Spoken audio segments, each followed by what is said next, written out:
Today's conversation is with Lisa Ellen Niver M.A. This is a well-traveled woman with a love affair with travel. She's a reinvented science teacher, award-winning travel expert, columnist for the Jewish Journal, and her YouTube travel videos have been viewed over 1 million times. Today, we're going to talk about Bali, Indonesia, and the fact that there is no unemployment for those folks there. They were hit hard with the pandemic also. What can we do to help? Lisa and I also speak about travel pre-COVID and, of course, during the pandemic. And we round this out with kindness, respect.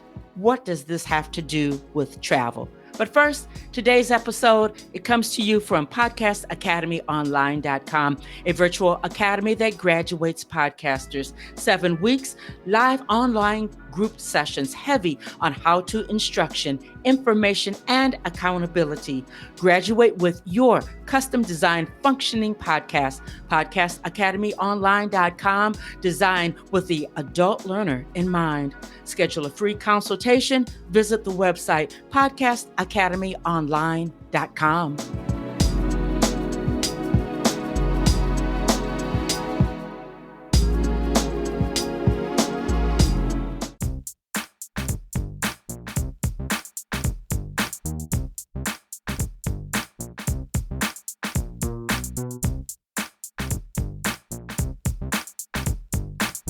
Welcome to Her Business, Her Voice, Her Conversation. This podcast was created for the boomer woman leaving corporate, and now you're looking to reinvent yourself, become an author, an entrepreneur, a podcaster. Well, each episode will leave you with clarity. You will come away with the yes, I can and yes, I will reinvent myself mindset. So come on, let's do this. I'm your host, Margot Levette.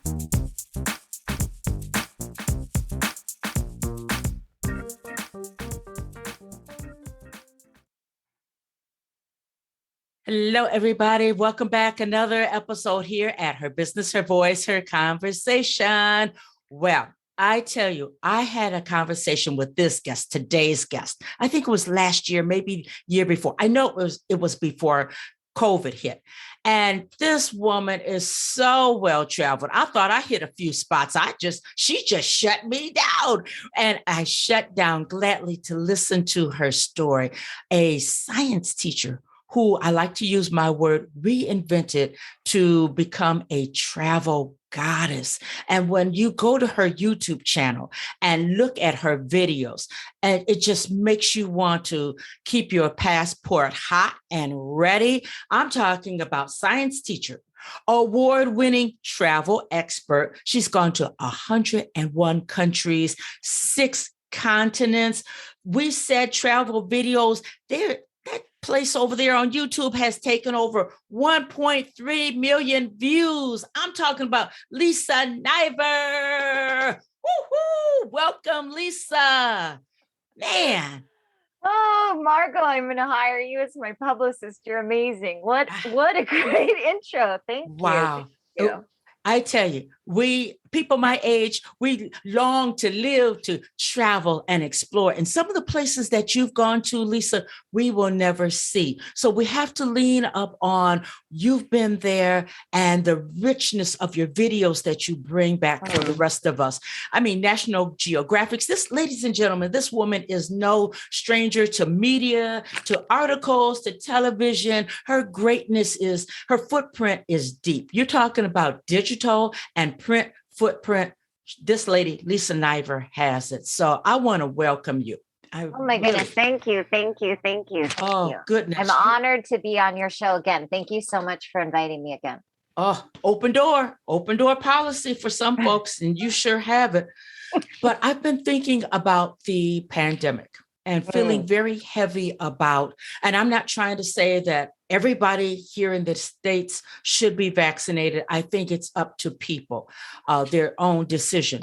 But I've been burdened about the fact that there are countries, people that want to be vaccinated and they are not getting it. They don't have access to it. How the countries have just been devastated. And we think our economy has hit a all-time low. I think about other countries. I look at the UK, it looks like just a wave and one wave and another wave, and people are doing their best that they can. So you being well connected and have friends that are still, in these countries, and they are reporting back what the day-to-day life is like. I thought it'd be kind of cool if you come on and just share some of those findings with the folks here, and then we can count our blessings or we can compare whatever the takeaway people want. But I myself am interested. This show is all about me. I'm very selfish. I want to hear about what's going on in other countries. And then we're going to come out and hear from a person that's used to, you talking about a sizzling red hot passport. How did you manage during this COVID, not doing a whole lot of travel? What have you been up to? So let's start out with, I think you said you have a couple of friends in other countries and they've reported back to what's really going on there. So let's start there, Lisa Niver. Thank you. Thank you. So you're right. I've been sharing on my website, We Said Go Travel, and also in my column for the Jewish Journal about what's going on in different places. So I met Tosh through my friend Erica. They both work for PADI, the scuba dive training organization. And Tosh is the territory director in Asia, and maybe more particularly Indonesia. And where he lives in Bali, they started supporting the local families and they've been raising money. So the thing that's different about a lot of other countries is there's no unemployment. Wow. So people that are unable to work because of COVID in general, throughout different times, there's been many issues in Asia with, the tsunami or the earthquake or other diseases in the past. Unfortunately, COVID and places that are very based in tourism, initially everyone in tourism lost their jobs. And Tosh told me then, some of the banks closed and then some other things closed. So his local village with 33 families, 22 families don't have a single person that's employed.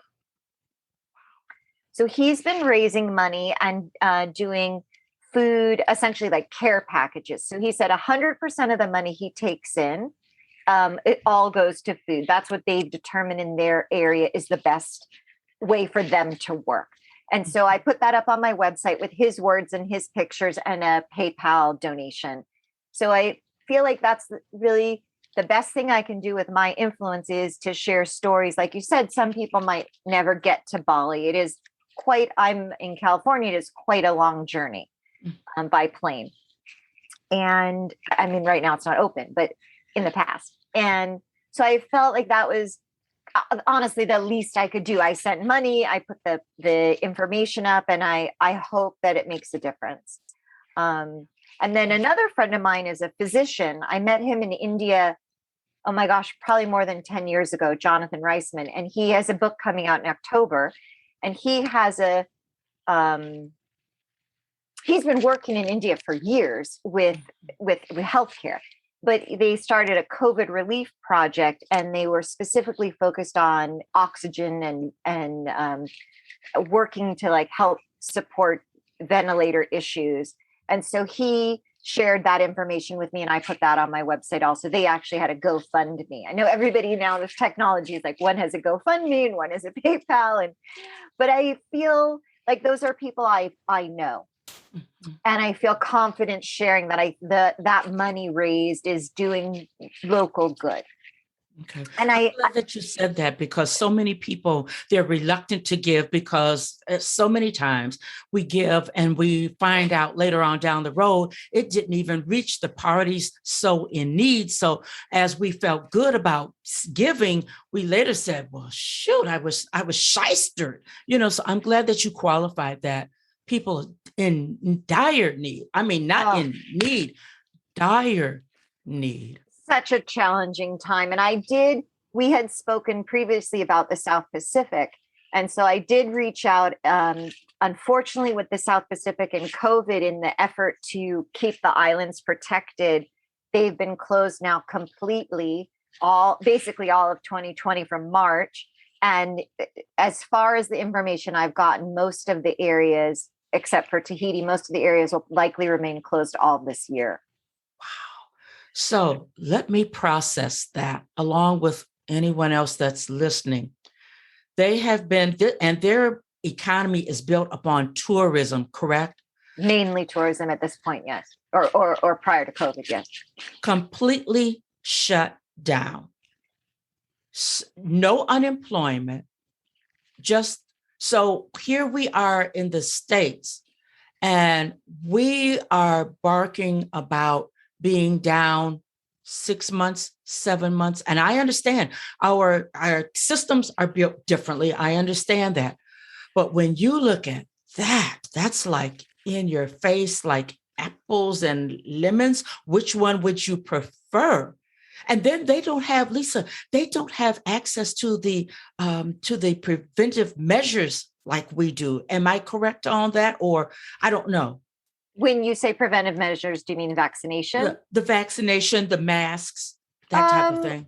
That is an excellent question. I spoke with someone for the Solomon Islands, Vanuatu, and Fiji, and I know they've been working hard about vaccination. Okay. I didn't ask about masks. I mean, that's a good question. I don't know the answer. My instinct is a lot of the islands have people that are have superior craftsmanship. So, if you're going to make your own clothes, you could certainly make a mask. Oh, yeah. I could make a mask. So. Yeah. Yeah. Wait a minute. I actually went to YouTube and tried put my hand at it because I just thought it's fascinating, and so, yeah, I think you're right on your instincts. We run into survival mode. So many of us have gone into survival mode as far as when it first hit here in the States, to keep the mindset open that we're going to get through this one way or another. Now, I may be fearful. And I think myself, I took a lot more walks than usual just to keep the anxiety down and keep the hope alive. But when you are in India, which was hit with another wave, and I mean, just oxygen, I saw where people just begging for oxygen and just families buying oxygen so that loved ones can survive. We don't know about that. At least I don't know about survival on that level, that fever pitch level. So I'm sitting here myself, I'm sitting here counting my blessings. I had COVID and I tell you, I'm here today. Thank goodness. It was a fight. I was for real. God, I'm a Christian. God was good to me. Did I have to go to the hospital? No, but the doctor said, if you let it get to your lungs, and if I have to see you at the hospital, he said, just do what you need to do. And I had 10 different medications I was taking. Keep it out of your lungs. Lisa, I was up at 1 a.m. walking, just trying to keep going. My instinct said, if you can keep moving, then you can, you just keep moving, stay hydrated, keep the medicines going. And everything my instincts, eat clean, everything's my instincts told me to do. I leaned back on them. And I tell you, it took a couple of months, but I got straight and I didn't have to go to the hospital. Thank goodness. That stuff comes to, it's no joke. So for people in other countries struggling, you're trying to outpace COVID. You're trying to keep food on the table. I don't know if they're up under this rent control thing that now people in the States are up under. That, I mean, all of that on you, that is just amazing. It's heart-wrenching to me. It is. It is overwhelming. And thank goodness you're okay. I'm glad you recovered so well. And I think that it's a good reminder that we are very fortunate in the United States that not only do we have vaccines, but it's available for free. Yes. And I think if COVID has taught us anything, is that we live on a very, very tiny planet that's interconnected. Yeah. You want to elaborate on that? One who's traveled as widely as you have. I hear what you're saying, but elaborate on that, because someone may say, hey, well, I flew to Europe and man, that was a ways. I went to the Mediterranean. What's she talking about? I think about some of the journeys I've been on, like when I was in India for 3 months and we traveled completely by bus. And there was one day we traveled 24 hours by bus, or I guess over a couple of days. And we arrived somewhere and I looked at the map and I was thinking, how far did we go in 24 hours? And I looked at the map, I'm like, we went nowhere. And granted, the bus is not the speediest form of transportation, but just think about all the places where you travel by, you know, bus and then ferry and walk. And, I think sometimes we think those places are far from us, that it is, I call them, you got to want it destinations. It's not easy to arrive there. But what's happening there is impacting everyone. I mean, some of the issues with the variants is about where this disease is rampaging and the virus is mutating. And that is, that gets on the plane with the people that are sick. And it is our whole planet. We are globally in this pandemic for, I think, are they calling it year 2? I kind of feel like it's year 1001. Yeah. But it's really changed everything. Like you said, it's for sure changed travel for me. Yeah, man. I tell you what, I haven't been on a plane. I'm used to taking a vacation once a year, but nope, count me out. And I don't know when I'm going to get back on boat. Oh my goodness. I could sail for every day of the week, I believe, but I am just stomped down fearful. That run in with COVID, it's nothing I want to face again. So thank you. And I will make sure that the information that you have on your website is here in the show notes also. Oh, thank you.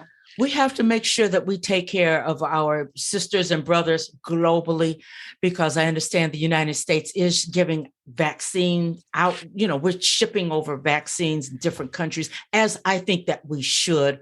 But if we can give financially, I mean, it's unheard of. How are people there? I mean, they're leaning on each other to eat.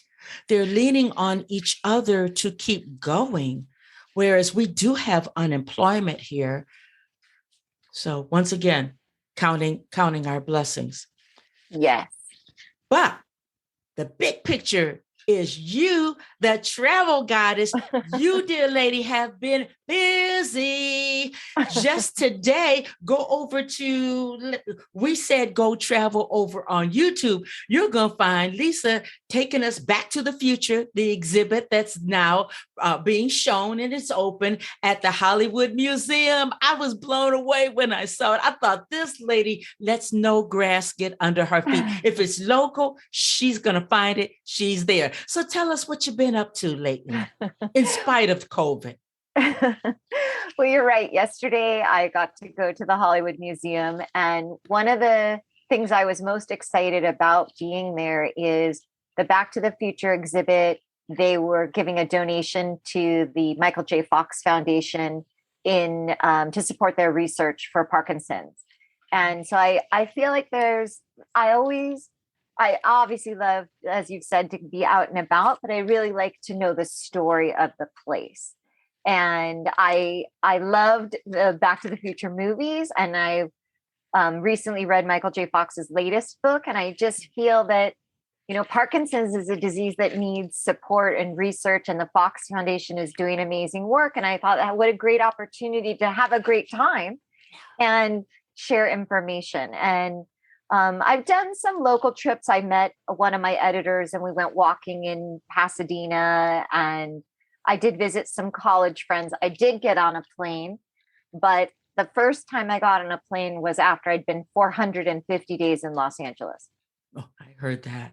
So I am going next week. My first time outside of California. It'll be about 530 days, I think, that I've been in California. And I'm going to go in Puerto Rico. They're having a celebration for next to the convention center, like a new complex with the arena and hotel. That's a Marriott Loft. And so I'm going to go celebrate. So that'll be really fun.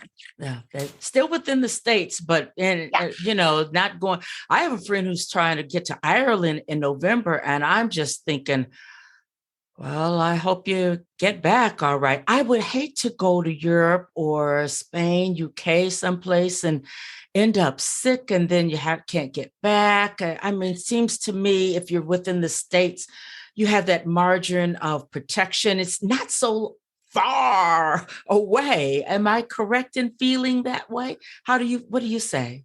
I think for me, my whole career, when I was working on ships or when I was backpacking in Asia, I've always had it in my mind things could go wrong. Mm. And I've been very fortunate that I've been well. But I've always known, like when I was traveling in Asia, I knew that if I was sick, like how far was I from Bangkok Hospital? That was where I wanted to get to. I wouldn't have tried to get home. I would have tried to get to Bangkok. And so I think now one of the things I've always had that in my mind, do I have the right insurance to get me back? Do I have a credit card that could help me? And am I taking good enough care of myself? Like I carry a credit card with me in my day pack, but I also have an extra credit card in my luggage. So if my day pack gets stolen, but I still have my luggage, I still have a credit card. So, I have an extra copy of my passport. So now with COVID is another level of if I get sick, or what if they change the rules? Like, let's say you leave today to go to, like, your friend's going to Ireland. And while you're in Ireland, they say, oh, there's no flights. We just have to be a little bit more prepared. I mean, it's always, you can't control for everything. But like I have thought about it. Like, is there extra things I want to take with me? Is there any medication? Do I want extra contacts? Like, what if there is no flight? Yeah. Yeah. So I think the thing I've noticed the most about just my short trip to San Jose to visit college friends, or even going next week, is the thing that people need to remember. Obviously, we need to take care of our health, but I think we've lost some of the back to basics of being kind and respectful. Yes. I've seen on the news that, people don't want to follow the rules. And it's okay with me if you in your own house or in your own space want to make up whatever rules that are for you and your family. But when you get on a plane and the rule is to wear a mask, if you don't like that rule, don't get on the plane. That's right. I agree. Gosh. I am so glad that you said that, because it is alarming to see those outbursts. And I mean, the harm that it does to the psyche of those that are sitting there. You have families, little kids, and, all these mental meltdowns and whatever. It's almost like the times have just gone crazy. We are all in a very different place. So, and I'm looking at the time, I'm definitely respecting you. Will you speak to how you see us as human beings compared to where we were before COVID hit? Will you speak to that? I think that you're right. It's been a confusing time. And I think a lot of people are feeling very anxious and dysregulated from the uncertainty. One of the things I've tried to hold on to is the only constant we have is change. Things are always changing. And one of the things that happened in many people's lives before COVID is they weren't so aware of that there was always uncertainty. Someone could get in a car accident. Someone might get cancer. Tomorrow was never promised. But I think a lot of people walked around that it was. And my sense is that COVID has heightened for people that you could go to a family gathering and 18 out of 26 people are sick. Yeah. And it's a horrible tragedy and it's very traumatic. But I think maybe for some people, it's helped people to be a little bit more grateful for what they do have, and maybe be a little more expressive of, the kindness and the connections. And I've seen so many people when someone's been sick, especially on social media, other people reaching out and being concerned. And hopefully we could take the lesson that we're a tiny planet and we all really need each other. Yeah. Well said. Well said. I promise this is the last question. You are a science teacher. When we look at COVID, we talk about Dr. Fauci. You looking at COVID from a scientist's eye, or how are you viewing all of this? Where does science come in as far as your take on this? And I promise that's the last question. That's okay. I have time. I think that's a really good question. And one of the things that I've noticed is a lot of times science happens in the lab behind closed doors. And the COVID experience, many people have essentially been brought into the lab. Like they're sitting next to Dr. Fauci and the researchers right there in the lab as it happens. And we're not really that accustomed to it. Mm-hmm. And so in the very beginning, we had no idea what was happening. And as information came in, at first there were reports like, do masks help? What does help? How is it transmitted? Can we eat in a restaurant? Can we be near each other? Is it singing is the problem? Hugging is the problem? Touching is the problem? We didn't know. And the experience I've noticed of other people kind of playing more directly with science is they're like, well, they changed their mind. Mm-hmm. And so, no, nobody changed their mind. We're doing research, we're collecting data, and then we say, okay, this is what we need: masks. We need to be apart. And so it's been a different experience of, everybody's basically been in one giant Google Science Fair project together. What is COVID and what do we do next? And as some people will remember from elementary school science, you make a hypothesis and you collect your data and then you think, what happened? And we've all kind of been in this what happened together, but some people are mad that it hasn't appeared to stay consistent. Mm-hmm. Mm-hmm. But I think what's happened is we're all in one science project together. Boy, hypothesis. I remember those days. See, leave it to the science teacher to make it all plain to us and for us. So we all settle down. There's no consistency. We're all a part of this great big Petri project, science project. So, wow. Yes. Lisa Niver, tell people where they can find you.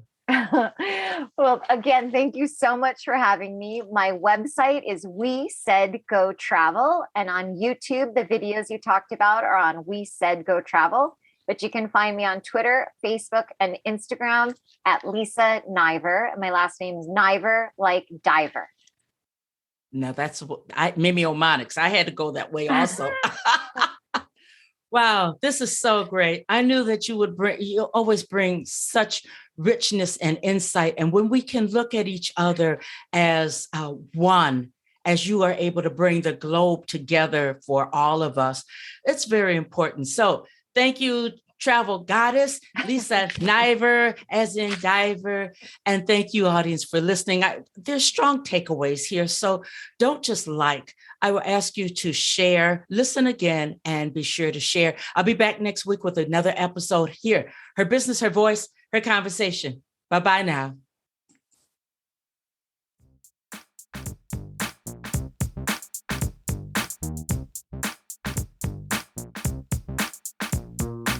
I want to thank you for listening to Her Business, Her Voice, Her Conversation. Couple of things that I want you to do right now. Go to my website, pick up a copy of Her Business, Her Voice, Her Reinvention, how I went from game show hopping to international show host, author, and speaker in 1 year. Number 2, please freely listen to each and every episode. Share them out with your family, friends, the men in your lives. And then number 3, get in contact with me, one of the experts that have been on the show, because I want to make sure that you reinvent yourself. I'll be back next week with a brand new episode here on Her Business, Her Voice, Her Conversation.